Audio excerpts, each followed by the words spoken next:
we're not competing, only competing for airtime at this point, so this is going to be a lot of fun. So all grab a seat.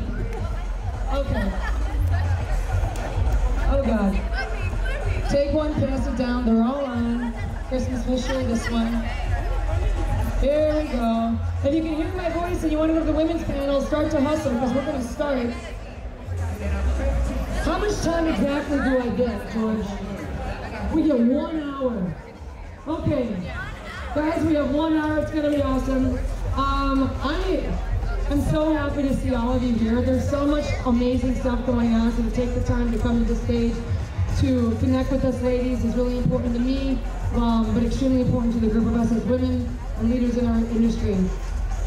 I'm going to let everybody do a quick little intro of themselves just because it's easier and it's actually kind of fun to see strong women have to talk about themselves. You guys are really close together. This is so cute. Like Sean. So I'll go first. My name is Jen Widerstrom. Raise your hand if you even know who I am. Okay, that was so much more than I thought. This is great. If you didn't raise your hand, look at the person and they'll tell you how great I am. I accidentally fell into CrossFit probably 5 years ago. It really saved my life. It created community. And it wasn't just CrossFit, it was the movement and the people you met through it. And I happened to do some television after that, Biggest Loser, I get to go on Dr. Oz, I get to write some books, but ultimately at the end of the day I'm just a coach. And I love working with people and I love meeting people. And what you see is an array of women that I've met along the way of my journey that haven't only been trailblazing for me, but have supported me when I needed support and love. So this is really important for me to get to kind of moderate but be a part of this panel. So I'm Jen, and next up is... Hi, I'm Abbott. Fun fact is that Jen and I were in the same competition for the Biggest Loser coach. Oh my God! And she beat me out. So I've been a big fan since. The only time I've ever done anything. Abbott, CrossFit Games team competitor, weightlifter, NASCAR pit crew, booker, author, and new mom. Which is my greatest accomplishment, and we part as one of all of those jobs put together. So, there you go. I'm Kristen and I am the director of CrossFit and Royal Partnerships. Sorry, I'm not used to public speaking, but I've been with the brand for about 18 years, and all of these women up here have inspired me. My name is Zionna Hanson. I'm the founder and CEO of Barbells for Boobs, officially known as the Boob Lady. I started CrossFit in 2007. My best friend was diagnosed with breast cancer after being denied screening because she was only 26. February 6th will be 10 years cancer-free for her, and she's with us today, Ceci. So we've built and have pioneered some great things for breast cancer in our community. So I'm just very thankful to be here representing the women in our industry. Hey guys, Sammy Moniz. I am the Director of Athlete Relations for Loud and Live. Loud and Live is the company that owns and runs Wodapalooza. I am, for lack of a better word, the Jerry Maguire of CrossFit. I also have a very cool job of taking care of and feeding Matt Fraser. Hey guys, my name is Miranda Alcaraz. I started CrossFit in 2007 also. Opened one of the first gyms in Salt Lake City, Utah, and started competing in 2008. I competed as an individual in 2008, which, let's be honest, was not that hard. And then I was on a team in 2014 and 2015 with NorCal CrossFit. That was awesome. I'm best known for doing a lot of people's level 1. I get that a lot. You did my level 1. I worked over 300 seminars for CrossFit traveling the globe. Also known for breaking my neck and trying to work out in a neck brace, so if you guys have seen that.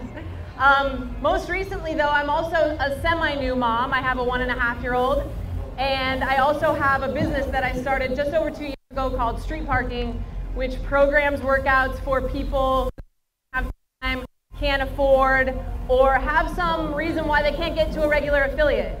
So it's gone pretty good for us. And hey guys, I'm Brooke Wells. Louder, Brookie. Get in there. I've been to the CrossFit Games 4 times, and that's really all I got. I hope, I'm 23, so I hope by the time I'm older I have a resume like these other ladies. Hi, my name is Michelle Becon. I started CrossFit in 2008, early 2009. Went to my first CrossFit Games in 2011. And I competed at every Games until 2016. And since then, I decided to open off, which is an online programming website for athletes that want to compete either at a local level or for games. I've been coaching now for 2 years. I had the opportunity to coach Patrick Ballmer, Laura Horvath, and tons of other really amazing athletes. And that's what I got. And I'm very, very happy to be part of the family. Thank you. Nice. Scale of 1 to 10, how well can you hear us? Is she? 6. We're gonna be a little louder, girls. Okay. I have a fun little icebreaker. I think it's fun. You all have to answer the question top of your head. There's only 5 questions, nothing crazy. Okay. Breakfast or dinner? Breakfast. Breakfast. Breakfast. Breakfast for dinner. Me too, me too. Breakfast. Same. Wow. That's literally, we should just stop now. That's the last thing we're going to agree on. Okay, number 2, what was your very first CD that you can remember? Mine was, it was a tie between 16 Stone, it was Bush, and Color Me Bad. I think the one that I can absolutely remember is Corn. I must be old. Tiffany was the first one that I owned. I must be old too. Mine was not a CD. What was it? It was an 8-track. And it was Bobby Brown. Mine was Usher. Mine was Boyz II Men 2 when I was in junior high school, and it was amazing. Oh, nice. Mine was either NSYNC or Backstreet Boys. I don't even think anyone's gonna maybe Rancid. What is it? Rancid. We are, you should sit next to each other. Okay, next one, I want to know a quirky habit that you do that nobody would really know. So, every single step I take, I count it. I count steps, I count bites, I count every single thing I do, and I have no idea why. No, like a quirky, like Kenny Santucci's a friend of a lot of ours. He literally puts his nails in the shower. And I go, I don't understand why you wouldn't wait till you go, like, what's a weird thing you do? Right now I'm biting my cheek. You bite your cheek. She does. Okay. Kristen, next up. When I need to really focus, sometimes I put things on paper and I do a handstand because it allows all the blood to go to my head, so I have to focus on what's in front of me. Whenever I have to go for a scary number on a barbell, I pretend like I'm Serena Williams. I'm like, get your legs, girl, let's go! I don't know if I have like a good quirky thing, but I put on lotion like 3 times before I go to bed. That's just good hair. You know? I'm definitely a counter too. I count, but it's in like 1, 2, 3, 4, 5, 6, 7, 8. 1, 2, 3, 4, 6, 7, 8. Before every workout, I have to get like a really big yawn. Yawn? Yeah. Do you think it lends to the myth or the theory that yawning gets you more oxygen? What if you didn't, if you couldn't get a yawn out, would you be nervous in the workout? I know. It doesn't happen every time, but I can pretty much like yawn on command. Guys, hidden talent. Brooke Wells. All right, Michelle. Honestly, okay, not good. I can't think of anything. I have a bad tendency of feeling my nails when I get hurt. I think that's everybody that does CrossFit. Okay, fine. My last question is kind of a pair. I want to know your favorite thing about being a woman and your least favorite thing about being a woman. So favorite and least favorite. think my favorite is my boots. I think it's really cool. And the least favorite is, I think every month I just forget how bad it hurts. You know what I mean? So one of my favorite things is just defying the lines of women, you know, just, oh God, no, that's penis. I get it a lot, I'm not in picturing it. And they're like, you can't, I'm like, watch this. Least favorite, and I'm gonna give you guys a little TMI right now. I had a baby, breastfeeding, you don't have your period. I had my period last night. I feel so ripped off. I don't know, but I'm really pissed. Really special, upset. I would say my favorite is probably way more clothes to choose from. Everybody else wants like jeans, t-shirts, got it, okay? I would say the worst is that I have to do my hair every day. I'd like to not have to. That was a good one. My favorite is being a mom. My son is 6, I kind of forgot that I'm a mom. I'm like, oh yeah, that's right. I'm a mom. So definitely being a mom and grooming another human being, and you're responsible for it. And my least favorite is I can't just whip something out and pee for it.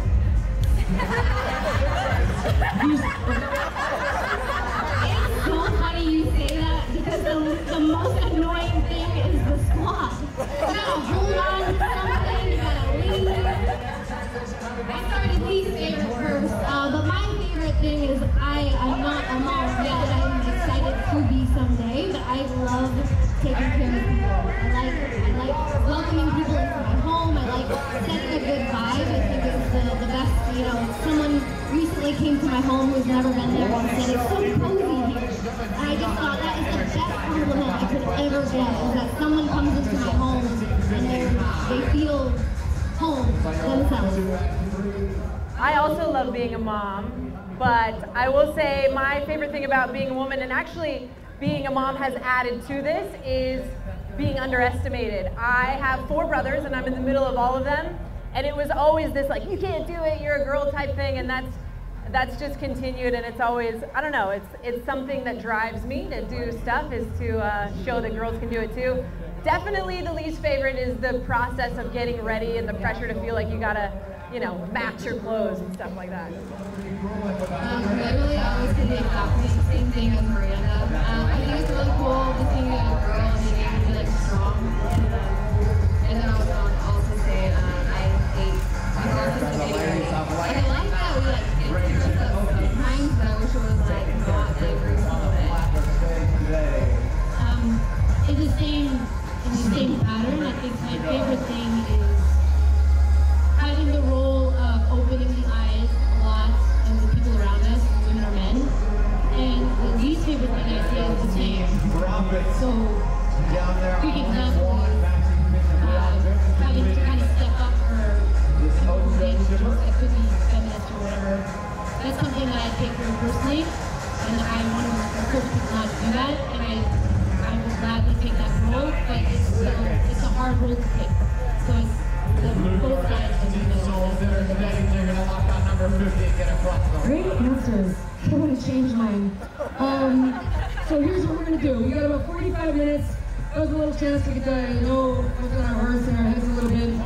I'm going to ask some key questions. This can be answered in any particular order, whichever one of you wants to jump in and answer and feels struck by the question, please jump in. If anybody has a question at any point to what we're saying, throw up a hand and be part of the conversation, okay? I don't want you to hold it to the end. And thinking about this panel,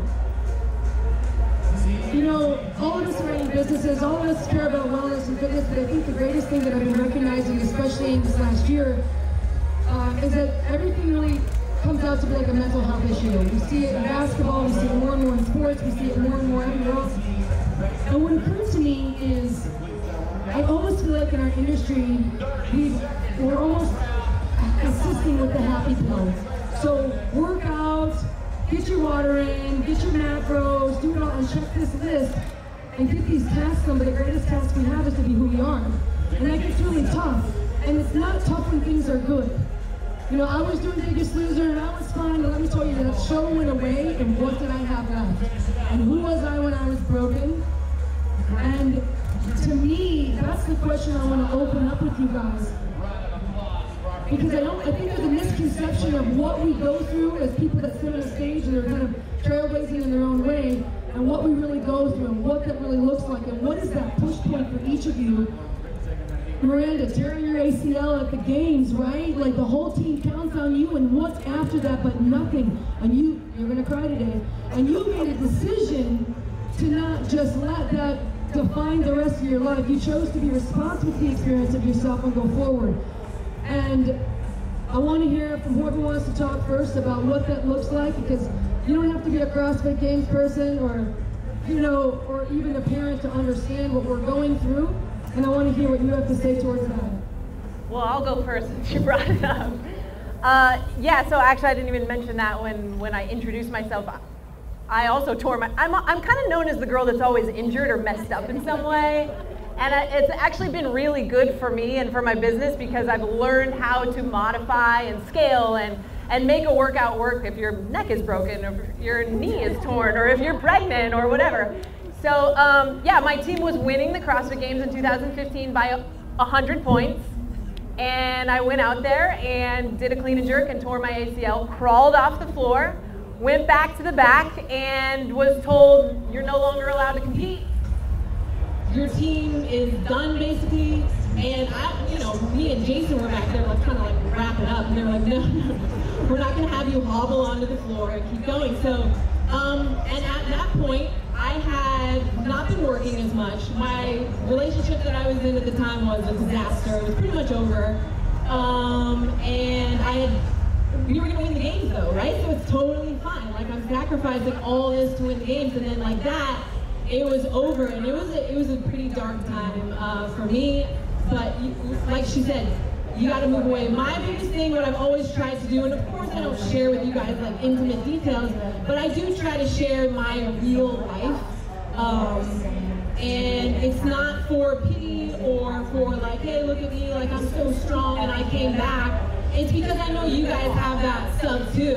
And I know for me, when I see people that are in similar situations and they're owning it and they're not trying to hide behind an Instagram filter and saying, no, my life is still perfect, look how cute I am with my knee brace or whatever, you know? I try to share that stuff, and I think it's important. You don't have to share it on social media, but you shouldn't hide it from your friends and your family and your coworkers. And I think there's a lot of strength to be gained, and I think you build really strong relationships, and I feel like you gain a lot of strength in yourself and positivity, because you're like, as soon as you tell somebody your hardships, they're probably going to pour theirs back on you, and then it's like, hey man, I'm not alone. I might be alone in this exact thing, but everybody's got their stuff. So I think as women, we tend to only put on the glamorous filter faces, and it really messes it up for everybody else because it makes us all feel like I'm the only one that's got stuff going on. So I try not to do that.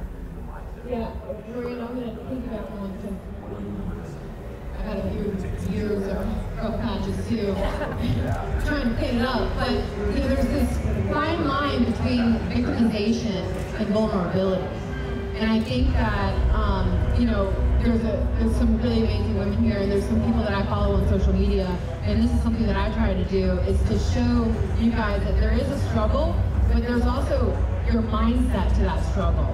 Everybody is going to have a poopy day sooner or later. And guess what? You're probably going to have another one after that. And it's going to get bigger. And when you think that you're close to the end of that black little tunnel, another catastrophe happens. That's life. And it can suck for a little while. But your mentality during that time doesn't have to be Susie Sunshine. It can be vulnerable. It can be painful. It can hurt. You should allow that pain to bleed so you can get over it. And in order to do that for me, I reached out to my very close nucleus friends. But I mean, I've had lots of breakdowns. I saw you and I just started crying. You know, I was like, oh my God, I love you. And it's not a weakness, it's a strength, but understanding that you have to move past that, that's the vulnerability that we're trying to advocate, and I'm trying to also navigate, versus the victimization, being like, why is this happening to me? Why is this happening to me? Well, you're not learning your lesson. You're not learning your lesson. But you brought up something good. She said the word navigate. We do not have all the answers. We have experience, and we choose to show up every day. There's something about the times that I was the lowest I was post-loser, doing everything else. I thought, I don't know the way out of it, and I don't really believe the way out of it. And I think that we have this misconception that we have to have the answer and have to know the way, and that if you don't have it, you can't get out. And by the way, you at least reached out and told people. That is the last thing I would do. Nobody knew how sad I was. I can't imagine the amount of things that we carry, what you went through when your friend was sick, because like, where do you go? And I think that normalizing the fact that there are hard days and actually being excited. I'm a weirdo. When times are tough, I get a little bit excited. I've cried like twice today, twice yesterday, because I'm in it and I'm like, ooh, it means this is good. I'm ripe for something that I'm resisting. And so it's a matter of what are those ways, what are those intrinsic things that we do to get through that they can take as well. Chaos, for some reason, for me, I've always embraced it. If there's a time of chaos in my life, that means that it's a great opportunity for change. I think I had the largest lesson of my life this past year. My sister was diagnosed with metastatic breast cancer 2 years ago, and she took her last breaths in my arms in April this past year. And for me, I was at a point in Barbell Tributes where I was like ready to step away from it. Like I was like, I'm done. I think that we've done some incredible things, and maybe somebody that's better than me can come and take it to this next level that everybody talks about for me. And then having that loss, it shook me, and it was like, I want to quit so bad. And I think it's that minute that you want to quit, that's when greatness happens. And I remember going into my weightlifting hall, and it was like a week after she passed away, and I made everybody get in a circle, and I was like, shared with all of it, and I was crying, and I was like, don't ask me how I am, I'm not okay, but being here makes it okay, and this is the only place that I want to heal, and I want to be able to give that back to people that are losing people. Like, breast cancer should not be a death sentence. People should not be dying because of their breast. And I feel like losing her was now a gift for me to keep pushing not to quit. And so I think that when you feel like you want to quit, like I wanted to quit every single day last year when I woke up. And then losing her was like, yeah, of course, quit. Are you stupid and want to keep doing this? But if you can look at it and just be patient with yourself and hold on for one more day, there is greatness on the other side.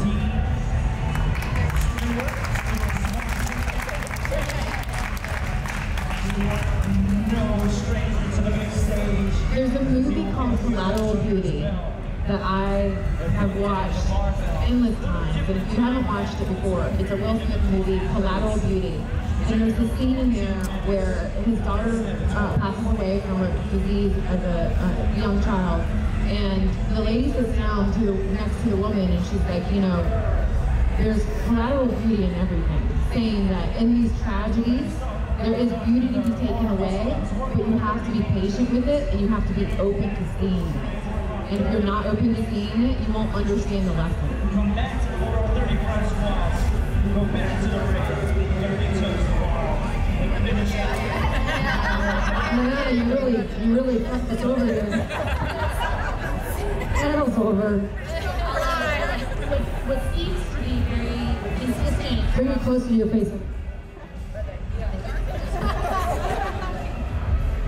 It seems that Miranda's mic is the one.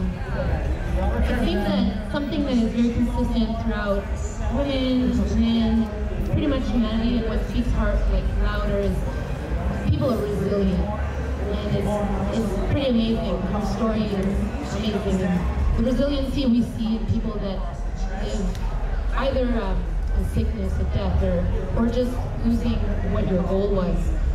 It's hard, and if you're, what's the word? If you're resourceful and if you're responsible, then you can get away with, that kind of stuff.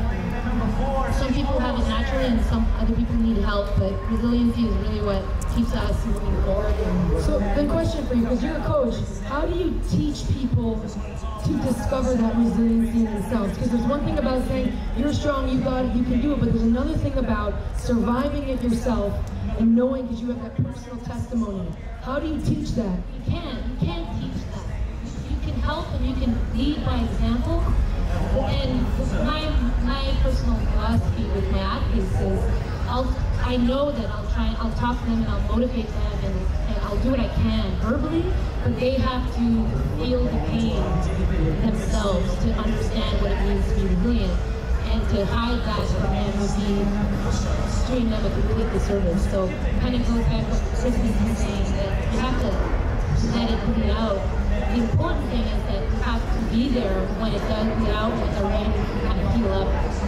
But you have to lead by example. So if you want people that are following you to be resilient and to face adversity and to do it in a I don't know the words in English, but to do it well, but to do it help me for integrity. I'll give you a mic. Integrity, with integrity, there you go. If you want them to do it with integrity, you have to do it yourself. So, and I think, one of the things is people don't think that it's okay to fail, right? But it truly is the best way to learn and to grow. And one of my inspirational leaders is a woman by Sarah O'Hagan, who's actually CEO of Flywheel now. And she talks about ethically failing is the only way to succeed. Because you learn so much from it, about yourself, about what you want to do, what you want to achieve, and it can change where life is going to go if you're willing to take the risk, knowing that failure might happen, but that you've grown from it, and that is part of that resilience.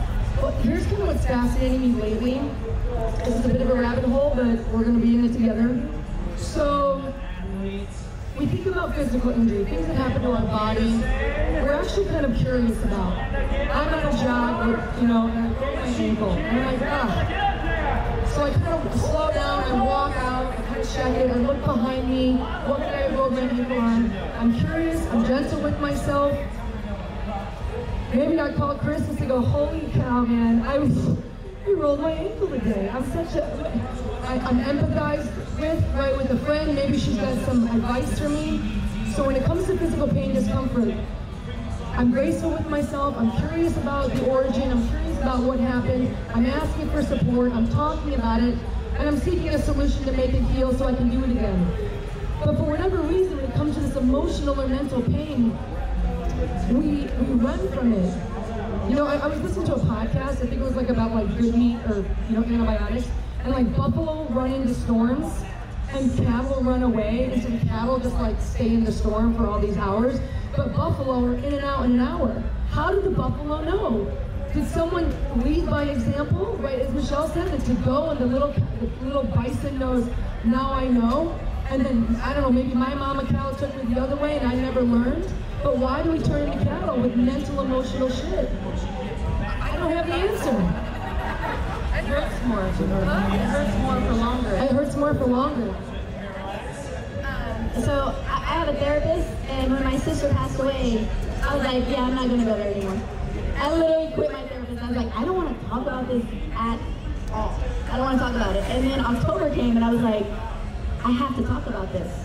And I wasn't ready, and so, I think that I've built some resiliency, and what I've learned is your story is going to impact somebody in some way. And if we're sharing our story and we're not having these conversations, then why are we here? What is our purpose? If we aren't here to share our downsides, our upsides, our victories, our losses, then we're not really servicing the humanity, right? And so I had to kind of overcome a lot of fear of crying in front of people because I'm super proud of myself, and I have 2 older brothers, and you can't cry in front of them at all. And so I did a lot of crying in October, and I just embraced that. And I realized that's what I was scared of, is being vulnerable to cry in front of people. So if you see me crying, you're like, that's being super vulnerable. So and now I can kind of sit down and talk about my sister. I shake a little now, but I don't cry as much. And so as hard as that was to share, it was a healing experience for me to travel across the country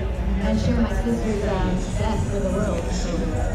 Something that I shared on my social media a while ago, because there's kind of 2 sides to it, right? There's everybody has real stuff, like the stuff that Z is talking about, real real problems, divorces, miscarriages, losing family members, losing your job, having to move far away from the people that you love. Everybody has that stuff. And step one is realizing that you have it and that it's real and dealing with it, like we're talking about, and actually recognizing it and thinking about it. The problem is that I think a lot of times, and maybe women even more than men, stop at step one and they get stuck in that spot.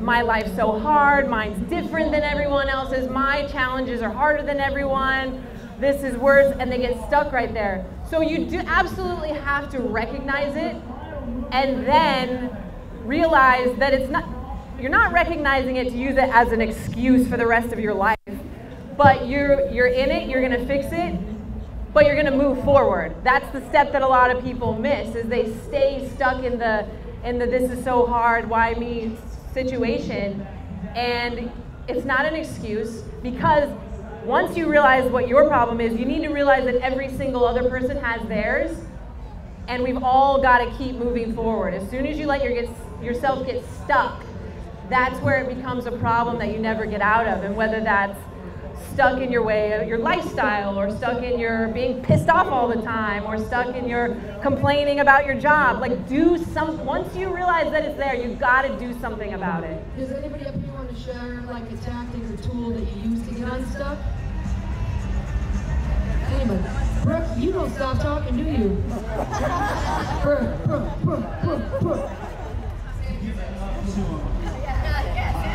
How do you get unstuck looking for that?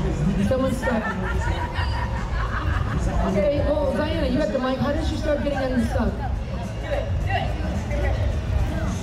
I mean, somebody once told me that I'm a little bit of a light, right? So if at any point I feel stuck, I look for a light. I look for a person that can help replenish my life. And I think that's, the only thing that I can think of is the commonality of all of it, right? If something's going on, you lean on someone, right? Like, try not to take it all on your own. We all have support systems, we all have friends or families, and getting unstuck, like you said, you have to recognize it, you talk it through, and then you have to take action. So, I mean, I don't necessarily have a tactic, but, I lean on someone, I try to replenish my light, and I make a list, and then I get to work. I mean, there's notepads all over my house. I feel like I've been stuck a lot, again and again. So, for me, it depends on the situation, but there's a couple key things that I fall back on. One, serving something bigger than me. Like, selfishly, that serves me. Like, doesn't it feel good to go and help, whether you're coaching class or, like, my living journal is Instagram. It is, as much as I want to share my life with everybody, it's really selfishly for me to process what's happening in I write out my thoughts, I attach it to some photo, and then I put it out there, and it gives me insight to my own self. So a couple things that I do is service, journal, meditate, movement, and gratitude. So those are the things that I fall back on every day, and it helps. Not always, like, it's not always the fix, but it does help bridge the gap a little bit more. And there's some days that I'm just like, nope, I'm not doing any of those today. I'm just gonna sit in my own being and feel everything. And then there's other days that I get to at least get 2 or 3 of those. If I get 5, watch out, I'm on fire. Watch out.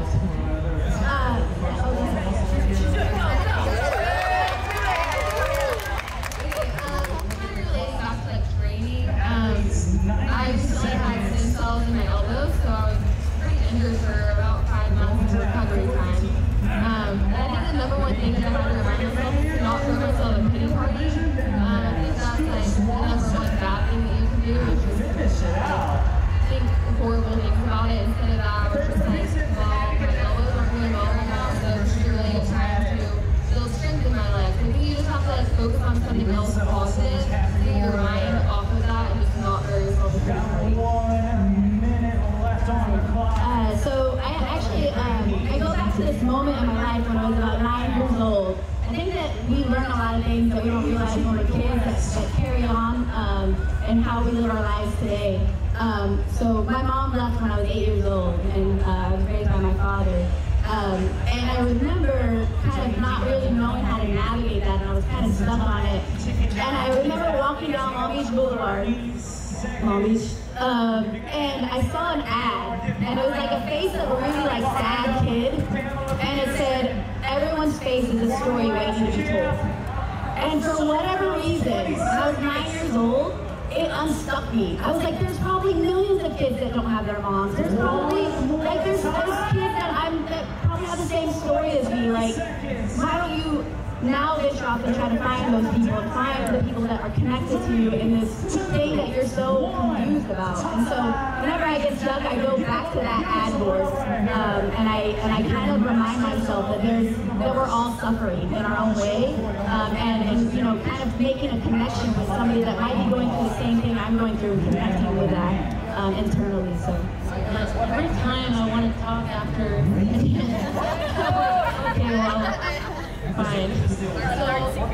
So less intense way. I'm a very practical person. And me personally, especially my last year of competing, I was injured pretty much the whole year. And one thing to kind of like get me out of that is no matter what I did, every time I got back to the gym, something else hurt. So every time I'm like, oh, I'm going to do legs, and then my knees start to hurt. Oh, I'm going to do whatever. And then, so I just went back to finding a hobby and trying to get my mind out of where I was having trouble, understanding that my fitness level would kind of maintain and be confident in that process that had been accumulating over the past couple years.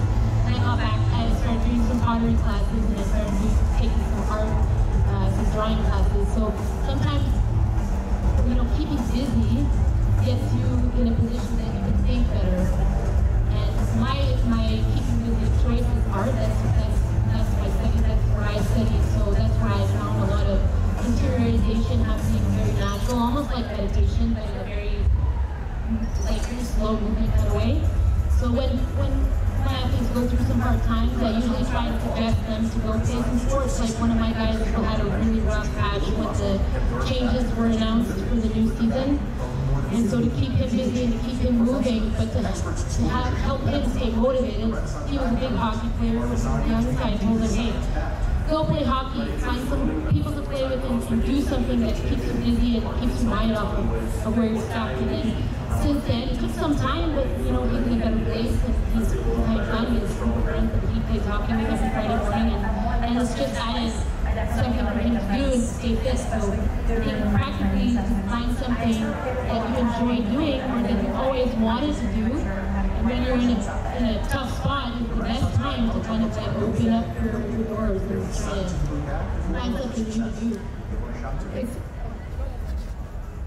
I think it's funny too. Now, obviously, there are different levels of problems, but I think, and I'm just going to use some of the examples of some of the darker times that we've shared. Like Jen, for example, it freaking sucked when she was not on the show anymore.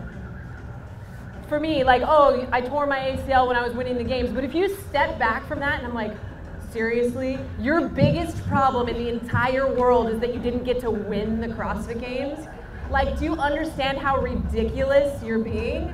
You were on TV, for crying out loud. You know what I mean? Like, hello. And of course, like, real problems like losing a sibling or something like that, that's different. But a lot of our problems that your elbows hurt? Oh, I'm sorry, Brooke Wells. Like, you know what I mean? Like, it's real to her, and you should be upset about it. But at the end of the day, like, lower your ego a little bit. And you hate your boss. Fantastic. You live in a great apartment. You get to be with your kids every night. Like, there's so many bigger problems. And sometimes I'll take a step back and realize how ridiculous it sounds, what my problems are. And I think, not with every problem, but with a lot of the problems that we have, a lot of the places we get stuck are actually pretty silly. Yeah, but you know, isn't it kind of a cool way to look at it? Sorry. The silly ones are great practice, right? Like, the amount that I can learn about myself before I get to something really hard. Instead of ignoring it, let's look at it. Let's put a flashlight on it. I put everything to like working out in this way. But the first time I did a snatch, I think I spent a year never catching a snatch. And I was like, I don't understand why my body won't do this. And it was rep after rep, bar path, position, being consistent. Every time I couldn't do it, I learned something more about how to. And now it's my favorite movement. So in a way, I think we get to this place where we try to make things nice and neat. Miranda, you mentioned it earlier, but like you position yourself, that filter of Instagram. It's like, I don't know, I think, I like embracing the victim in me. She's not going anywhere. You know, I used to hate victims. I was like, oh, victim mentality, ugh. You know, and then I thought the definition of a victim is that someone or something is responsible for the way I feel. 100% of the time I'm a victim. Because someone else, you guys are the reason I don't feel X, or I do feel Y. And when I'm waiting for the world to create the experience of Jen, I've lost my power and I'm in your hands. It's like waiting for a guy to call for a date that he doesn't want to take me on. No, I'm sitting and I'm waiting and I'm upset. And let me tell you, it's a dangerous neighborhood when you get there mentally. So the moment I say, well, I'm going to be responsible for Jen, I'm going to be responsible for not being on TV and thinking, well, maybe there's more for you than that. Consider that, Jen. Freedom is on the other side of fear, guys. That's in front of everybody. That's why CrossFit scares me, and I do it because it scares me. I want to practice that, so when I actually hit up against something like Zionna Hanson, that I'm ready. And I've proven my resilience, like Michelle talked about. So now that we're here and we're yelling at you, who has questions? I know we've had a chance. Does anything come up? Oh, that was a hair flip. I got really excited. It's a great opportunity. No? Is there anything we haven't missed? Okay. Christmas goes, I don't know if we bored them or whacked them. So, you know what's kind of fun is here we are, we know what that other side of greatness looks like, the other side of picking ourselves up and going forward. What risk is on the docket for each of you? Like what is something that's scaring you or it's in your foresight that you're not quite sure about that we can all support you on? What's your risk? I want everybody should answer. Yeah.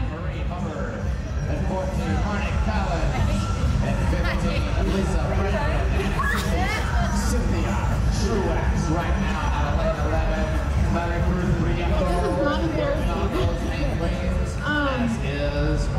We all just, I found CrossFit in 2005 and I was so blessed to find it so early because I really was living a bad lifestyle. And it saved my life then.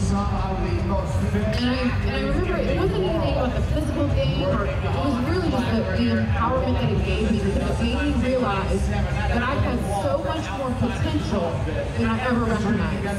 And now my biggest fear is not failing. I do that all the time. Cool, bring it on. I got them in stacks. I successfully fail. I take it lesson, I get rid of the lesson, and I rebuild and move on. My biggest fear is not living to my full potential.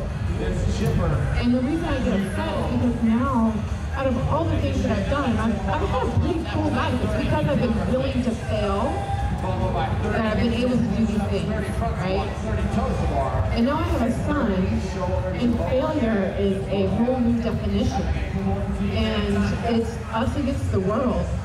And I just want to foster him and his life so much where like, I'm trying not to be a helicopter mom. I'm trying to be like, no, let me teach you instead of just force you. You know, I'm a little control freak. And his comprehension of this world is largely my responsibility.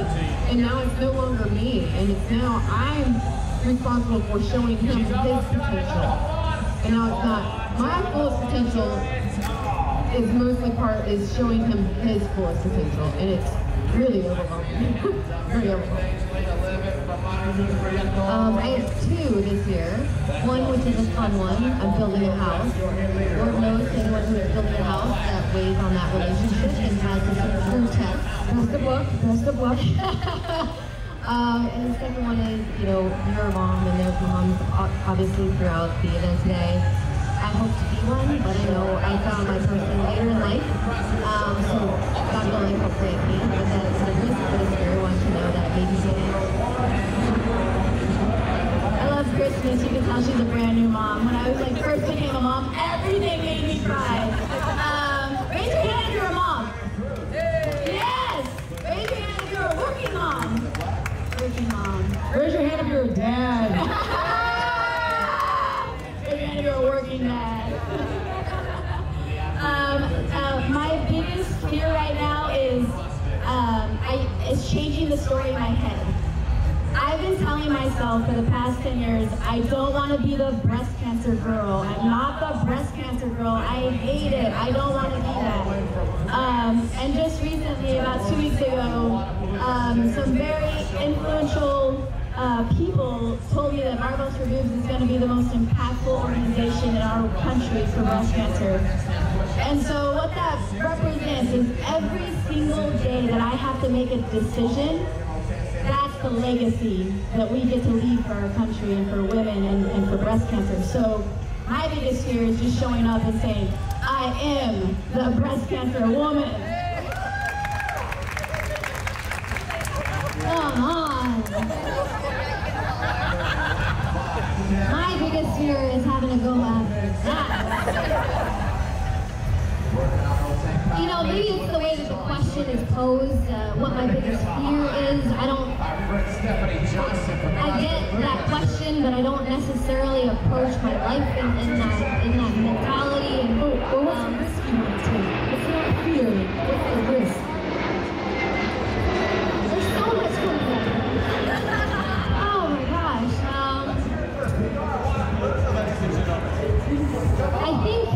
I think some of, you know, we for anybody that does or doesn't know, we live half of the year in Vermont, we live half of the year in Tennessee. We're on the road a ton, and so I think some of the, maybe it's a fear, maybe it's a risk, is being available for the people that are important to me. You know, my job is to take care of people at work. My job at home is to take care of people. And then, you know, at the end of the day, I have to realize that I have to take care of myself as well. And some of that is making time for my friends, making time for my family, and knowing that that's where I get my self-care is spending time. So living in Vermont, I'm personally 4 hours away from my family. Living in Tennessee, not much farther. And you know, the holidays come and go, and we're on the road. And when I do finally get time to spend either in Vermont or Tennessee, you know, it's hard to make time to go home and to see my family, and, or to take a trip across the country to match up with some friends, or, you know, but understanding that those are valuable things, and that, you know, I need to take the risk and take the time away from my comfort zone of my comfy couch and my kitchen and you know, all the things that I cherish around me, to be with the people that I cherish. I recently accepted an invitation to go on a really cool trip. You know, I'm going to be hanging out with some cool people in Austin and visiting a ranch.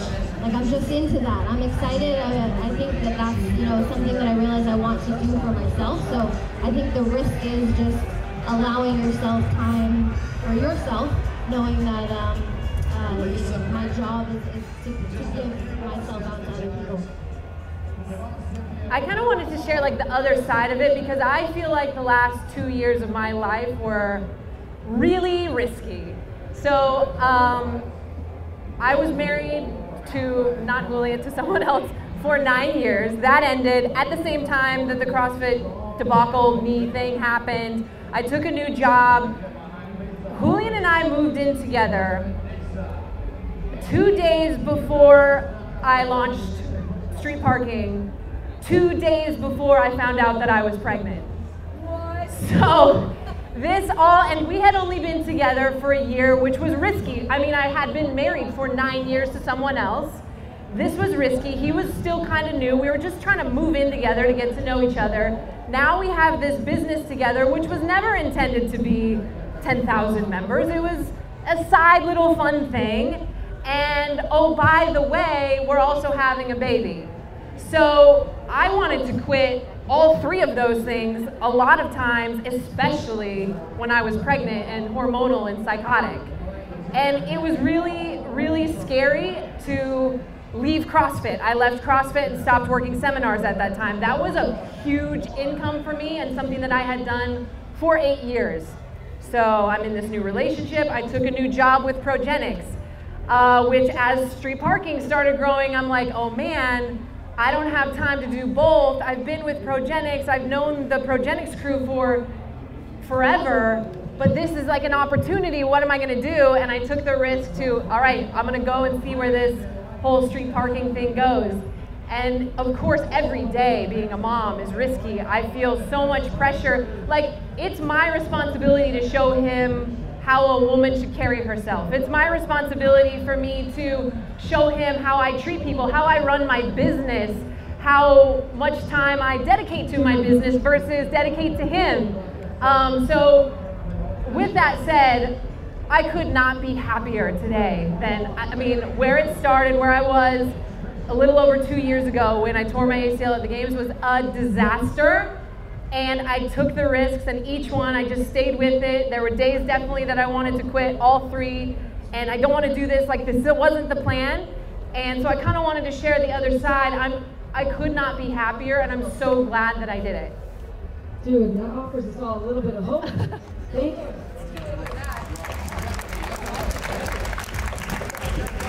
I think that one of my biggest regrets is just qualifying for the CrossFit Games every year. Just because we put so much hard work, and I'm so passionate about it, and it's super important to me. And so if something were to go wrong, it's something that's just risky. And then on the other side of that, being such a high-level athlete, I feel like you kind of risk your relationships with other people, and it's really those relationships that they maybe don't understand where you're coming from, when you're have a crazy training schedule or whatever. So the people close to me obviously understand, but you do risk sometimes a relationship like that. I guess the biggest risk that I can think of professionally was when it wasn't so much a risk I took, but last year when I saw the potential of having an athlete that could possibly win the games. That's a lot of pressure for me. It was way more stressful than I thought it was going to be, although I was proud of the idea that she could, and I thought not more. It was a kind of surprise. So, I remember having dinner with my boyfriend and just kind of telling him that I wasn't ready for that kind of impact. And then that same year, Pat had kind of opened up with his goal of winning the games. So I was kind of new to coaching, and then I had 2 athletes that could potentially win the games. Professionally, that was just pretty intense. It was kind of scary, actually. I'll wrap it up with mine. It's a funny thing. I'm 36, and I think I keep waiting for everything to be right, to make sure everything's lined up, make sure it's perfect in the environment, and everything's just set exactly where I need it, so I can kind of take this plunge and plan this part of my personal professional life.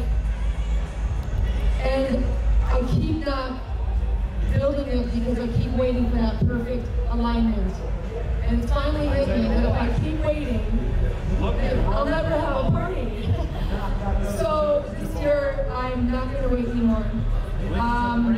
There's going to be variable, there's going to be failure, but I have support, and I have the courage to show up, because I want to be responsible for my life. So I'm not going to wait this year. Thanks for listening to our Heads and Hearts. I do want to give you guys an opportunity to let people know where they can find you. Michelle, let's start with you. You can find me on Instagram, either personally it's at Letendre, L-E-T-E-N-D-R-E, or on Decacom's Instagram, which is at Decacom, Deca with an A. Where can we find you? My Instagram is at Brooke Wells with an extra S at the end. Let's be honest, we all already follow Brooke.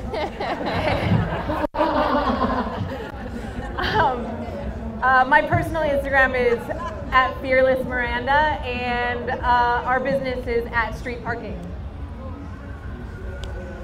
Yeah, Instagrams can follow Feeding the Freezers. That's more or less where you'll find me.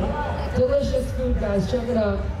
You can find us at Barbells for Boobs. My Instagram is my first name, Zionna. You can email me. It's just z@barbellsforboobs.org. I answer all my emails. I do. I can't keep up with my emails, so I don't know. You can reach it at KFORDI, not 40 with a Y, 13. Christmasabbott.com, also Christmas Abbott. I'm going to have to put our names up here because we got stuff you can't spell. That's so easy. There we go. Take a picture of that if you want. I'm Jen Widerstrom. That's all my social media, Widerstrom.com. We're here all day, all weekend. Grab us, say hi, high five, hug. We'd love to hear your story and just thank you for listening. I know we got Ben Bergeron coming up next. So if you're there for him, go ahead and hang out. Otherwise, thank you, and ladies, thank you.